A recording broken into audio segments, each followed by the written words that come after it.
To kopogore kod wechego mag chudo ma kinde ka kinde wang'ene kose inji ng'anyo ng'ato kosetho waneno ka familia ywak ahinya to jogo ma winjo ni jahera wane kata nyathi wane ne onge ng'anyo kacha to ero chele gi magina kuom mawe marach owito ngimane. Kopogore kod wechego mag chudo, bende nitiere yore ma kare ma seche moko inyalo tigo e pacho kae mar mondo mi wakumane wechego mag tulo mang'eny kaachiel kod wanyalo wacho ni nek e lwet obila mosebedo kwaneno ka ng'eny ahinya e pacho kae ahinya to e kindegi wakili.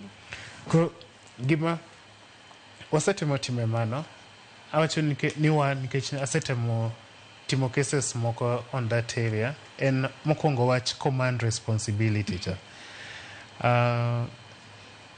kome mano inyo Davji Atela jatend lakteche ne kot owacho ni inyalo tere kot kaka en no kaka the commander nikech ka in commander to chik wacho ni in responsible ne discipline mar officers michung'negi.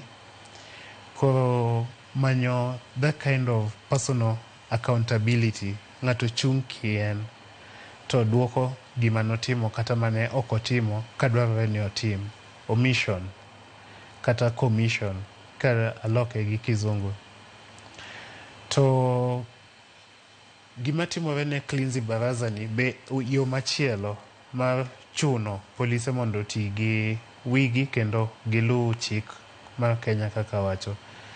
Koro nitie gik minyalo tim mang'eny. Inyalo dhi ne unit commander titere kot iwacho ni joma notimo gini ne gin e bwoye and responsible for gik mane gitimo. Mano ng'ama tero unit commander e kot?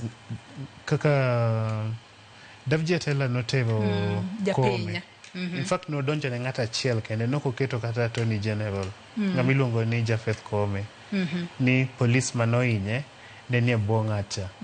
Koro inyalo donjo ne the OCS, inyalo donjo ne county commander, but samitimo mano to nitie kaka onego ipang wini wuon nikech kidhi kendi to ginyalo luwi magihinyi. Ipangori nade?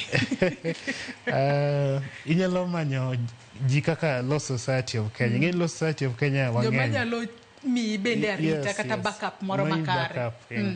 Nitie gimiluongo ni case strategy. Ipangori, ing'iyo ni to aponde tok Law Society of Kenya kata institution moro nikech cases gi samoro kitero gi to ineno ka simbi ywak magalagala ji dwa nobuogi to kaka Law Society of Kenya wang'eny ok inya buogo wate.